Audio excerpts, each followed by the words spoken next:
large parlor Now here. that was on the tour that he did through the seacoast and everything in 1789. That is correct, in November of that year. And Exeter had really prepared, thinking that President George Washington would be here for a big gala event on the evening. So they were going crazy. Oh, no. They had, got the streets ready. They had bands ready. They had the tavern ready to be fully decked out for a grand ball for his welcoming. And what happened was he actually strolled into town a number of hours early in the late morning, not in the evening like they had expected. Oh, no. So the tavern got it together and served him a light breakfast before he was on his way to Amesbury. And they still had the big celebration afterwards, but he wasn't here for it. Wow, that's really interesting. Now, there's another figure that is pretty prominent in the founding of the society, as I understand, in New Hampshire, and that's John Sullivan. Yes. General John Sullivan was the society's first president for the New Hampshire chapter. So remember how we said there's these 14 chapters? Right. John Sullivan was the first New Hampshire president, and George Washington was the first general president overseeing all of them. Oh, okay. And so John Sullivan is quite remarkable in his own right, and all of his efforts that he had during the Revolutionary War and fighting in the campaigns up north. So he was a great choice to be the first society's president here. And actually a recent acquisition of the museum is a handwritten letter from General George Washington to General John Sullivan, noting about how happy they were about the founding of this New Hampshire chapter of the society. And in the letter, General George Washington writes that he hopes that all of our officers and those who fought could be recognized for their sacrifices. Oh, wow. Mm-hmm. Now, this building isn't like a lot of the taverns you see around New England. It's a little bit more genteel, it seems like. A lot of them you're used to seeing the bar, with the gated bar that opens and closes, and it's a little bit more rustic, like a drover's tavern type thing. So how did this tavern work? I know there's a bigger room upstairs. I'm assuming that was kind of the tavern room, or... The assembly room, well, the room that we're sitting in right now is the small parlor. Okay. So this might have been used by the family. It's much less grand. It's smaller as well. And the room where George Washington would have eaten in is the large parlor, much more grand, much more inviting. Okay. So this really was a lovely downtown destination and a place to come and stay and have a more political discussion and not so much the rowdy bar. So you didn't have a lot of people driving animals to Boston and stopping by and things. Yeah. So you have some new exhibits this year. You had some interns this winter that created some new exhibits. Yes. Just briefly tell us about those. We had 3 wonderful graduate interns, and one of them created a children's exhibit. So the museum, I have a 3-year-old and a 4-year-old, and the museum, I've wanted to bring them here. And last year it was difficult because there's all these historical artifacts everywhere. Right. It's kind of a difficult place, but now we've solved that problem. We have this amazing hands-on child-friendly exhibit where kids can try on clothes and the tricorn hat, and they can cook in the hearth, and they can play the games, and they can learn all about the chores and the things that the children back in those days did. So it's an exciting opportunity to open up a whole new world of programming for us. And while the kids they're playing, the parents are also learning as well. So it's really exciting for us.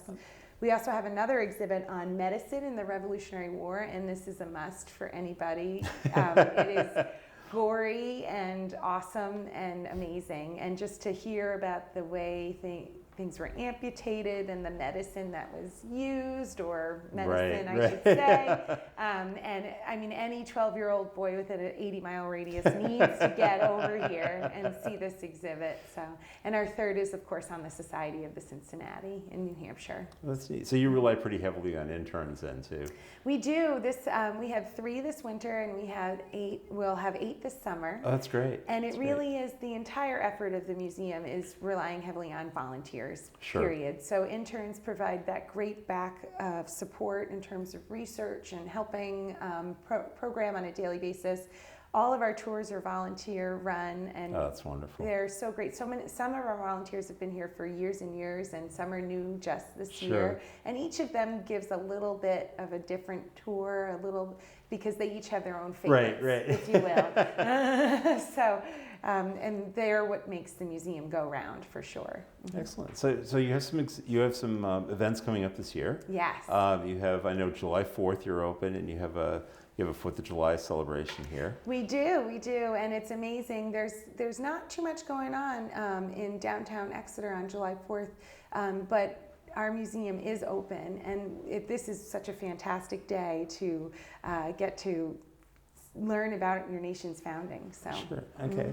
And then you have the 24th annual American Independence Festival, and it's going to be July 12th because Yes. it corresponds with the reading of the Declaration, not the July 4th celebration. That's right. We want to remember the day that the Declaration was brought here. So we match up as closely as possible to that. So it is Saturday, July 12th, and it's huge.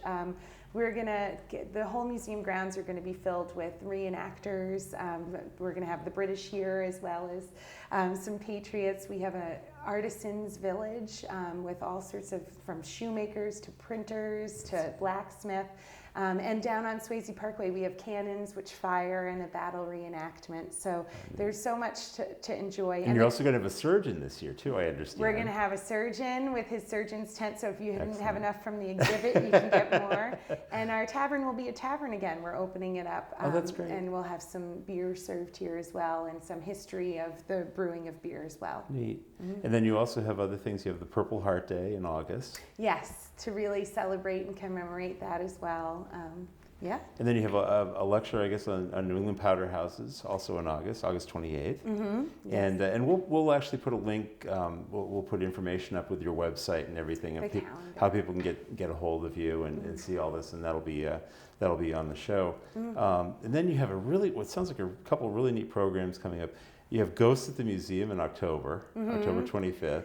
That's really fun. We've done Ghosts of the Winter Street Cemetery before, but this year we're going to bring the ghosts to the museum. That's and neat. So those who lived here will show up tell this their one stories. day only to tell their story. Oh, that's neat. That's neat. And then you're commemorating the breakfast with General Washington, with George Washington, Yes. on November 8th. Yes, that's right. It'll be the 225th anniversary of his visit. And so we do want to commemorate that in grand style this year. And we've got some good hoe cake recipes for us to serve. Oh, excellent. Good Yankee fare. That's right. For the Virginian. And it's a great chance to meet George Washington, too. Oh, that's great. So, And then you have you kind of round off the year with a holiday celebration here at the tavern. Yes. And I know I was here last year for it, and it was phenomenal. It was your first one, I know, and it was absolutely phenomenal. So, but I want to thank you. This is a very fast half hour. You may have noticed it just flew by, and I really want to thank you very much for joining us today. Thank you so much, Jim. It's really great, and we hope that everybody will come out and see what we have here. Great, thanks. And we hope you join us next time on In Focus.